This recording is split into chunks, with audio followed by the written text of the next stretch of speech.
మధ్యాహ్నం పూట భోజనానికని ఇంటికి వచ్చిన మా వారికి బావిలో నుంచి సౌండ్స్ వినపడగానే ఏంటా అని వెళ్లి చూస్తే అక్కడ ఒక చిన్న గద్ద ఎలా వెళ్ళిందో ఏమో గాని బావిలో ఉన్న వాటర్ లో ఏమైనా పడతాయని నెట్ వేసి ఉంచితే లోపలికి వెళ్లి ఇరుక్కుపోయింది. ఆ పై వరకు వస్తుంది, బాగా ట్రై చేస్తుంది, మళ్ళీ బయటికి రాలేక లోపలికి వెళ్ళిపోతుంది. లోపల తినేవేవైనా ఉన్నాయేమో అనుకుని నెట్టిని దాని ముక్కుతో చీల్చి చాలా పెద్ద హోల్ చేసింది.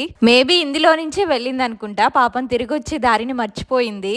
దీన్ని కష్టాన్ని చూడలేక నెట్ తీస్తే వెళ్ళిపోతుందని తీస్తే దీన్ని అతి తెలివితేటలు చూసారా. బయటికి రాకుండా చక్కగా వెళ్ళి నీళ్ళల్లో కూర్చుంది. మేమేదో కావాలని నెట్టేసి దీన్ని పట్టుకున్నట్టు. ఫస్ట్ మాకైతే అర్థం కాలేదు, పాపం నీళ్లలో పడిపోయింది, పైకి రాలేకపోతుందేమోనని. మా వారు వేరే లెవెల్లో ఇందులోకి దిగి కాపాడదాం అనుకునే లోపే ఎగిరిపోయింది. వామ్మ, దీన్ని చూసాక మనకు కూడా ఇన్ని తెలివితేటలు ఉంటాయో లేదో, లేదా మనల్ని చూసే ఇంత తెలివిగా ఉండడం నేర్చుకున్నాయా ఇవి. ఏదైతే నేను మొత్తానికి ఈ రోజు ఒక మంచి పని చేశాం.